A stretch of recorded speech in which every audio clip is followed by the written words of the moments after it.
Hai netizen, happy weekend.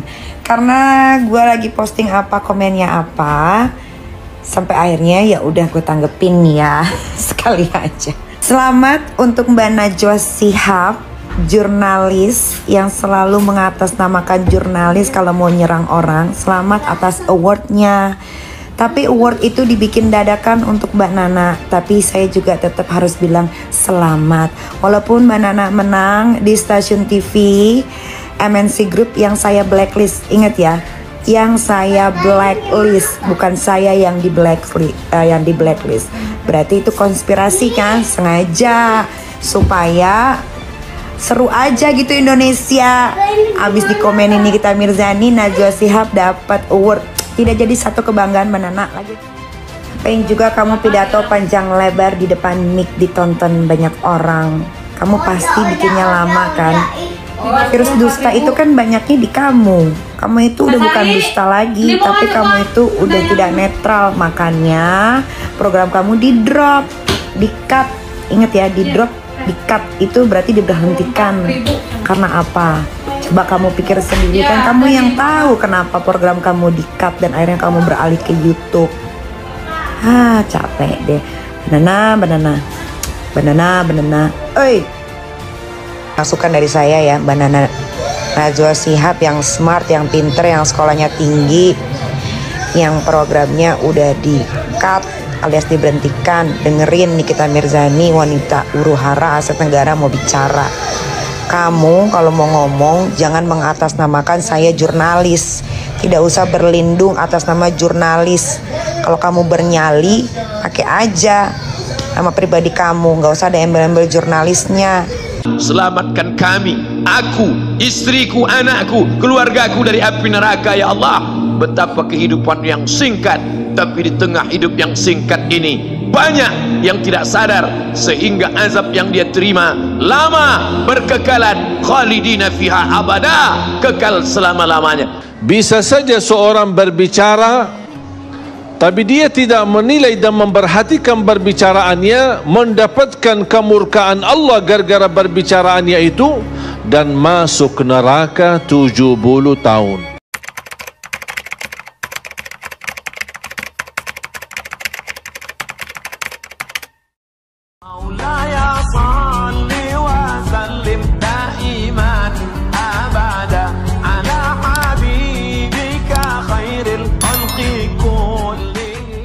Man mata duna malihi, siapa yang mati membela kehormatan hartanya, fahuwa syahid, maka dia mati syahid. Betapa seorang yang susah melarat hanya untuk menjaga diri dari yang haram dan syubhat, Allah muliakan dia. Inna akramakum indallah, yang paling mulia di antara kamu di sisi Allah, atqakum, yang paling takut kepada Allah. Ramai kita di rumah Allah ini, yang paling kaya kah yang paling mulia? Tidak. Yang paling ganteng dan paling hebat kuasanya kah yang paling mulia? Bukan. Yang paling berilmu, buya, kiai, ulama, apakah dia yang paling mulia? Tidak ada jaminan. Tapi yang paling takut kepada Allah subhanahu wa ta'ala, takut terjerumus dalam riba, takut terjerumus dalam syubhat, takut makan haram, sehingga dia biarkan dirinya dalam kesusahan, susah dalam pandangan manusia, melarat dalam pandangan orang kaya, tapi hidup mulia dalam pandangan Allah, para malaikat, nabi dan rasul. Hari ini orang itu dikatakan bodoh, hari ini dia dikatakan goblok, hari ini dia dikatakan kamu tolol sekali. Mengapa tidak kamu pakai kekuasaanmu? Mengapa tidak kamu pakai kesempatan? Hidup hanya sekali, pakailah sesuka hati. Tapi dia takut kepada Allah subhanahu wa ta'ala. Pagi dan petang dia katakan, Allahumma ajirna minan nar, Allahumma ajirna minan nar, Allahumma ajirna minan nar. Selamatkan kami, aku, istriku, anakku, keluargaku dari api neraka ya Allah.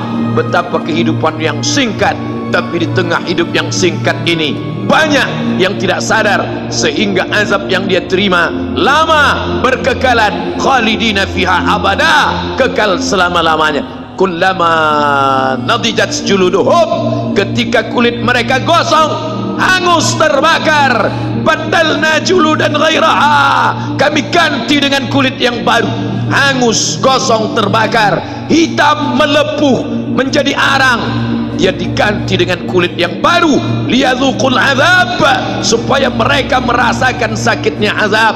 Mereka yang melihat azab itu berteriak, Rabbana absarna, Rabbana, ya Tuhan kami, absarna, mata kami sudah melihat, wa sami'na, telinga kami sudah mendengar, farji'na, kembalikan lagi kami ke dunia, balikkan lagi kami ke dunia, kami tak tahan, farji'na, kembalikan kami ke dunia, na'mal salihah, kami ingin beramal saleh.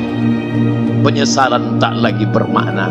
Hari itu air mata tak ada gunanya. Hari itu bukan hari berdoa, hari itu bukan hari meminta, hari itu bukan hari munajat, hari itu adalah hari pembalasan. Hadza yaumul hisab, ini hari perhitungan. Segala amal akan dituntut, segala perbuatan akan dibalas. Sebesar apapun perbuatan akan diminta pertanggungjawaban di hadapan Allah Subhanahu wa taala.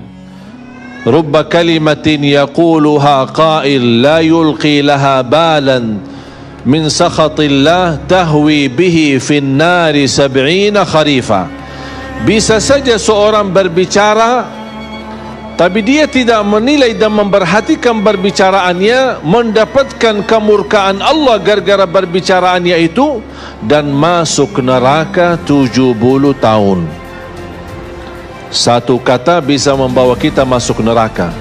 Bagaimana kalau kita dari pagi sampai malam suka menjelekkan orang, menghina orang, gosip orang, fitnah orang, apalagi orang yang dibicarakan itu adalah ulama. Hati-hati. Ulama adalah pewaris para nabi. Kalau ada ulama yang bersalah, kita punya sikap dan kewajiban menutupi kesalahannya. Kalau tidak bisa membela, paling tidak menutupi aibnya. Allah melarang kita untuk berbicara sebelum kita memfikirkan. Bahkan ini nasihat dan wasiat Rasulullah. Bahkan itu wasiat Sayyidina Ali bin Abi Talib radhiyallahu an, fakkir fima taqul, fa in kana khairan faqul wa illa faskut. Berfikirlah sebelum berbicara. Kalau itu baik, lanjutkan. Kalau tidak baik, lebih baik diam. Sebagaimana bahaya lidah, bisa satu keburukan yang kita ucapkan membawa kita masuk neraka 70 tahun.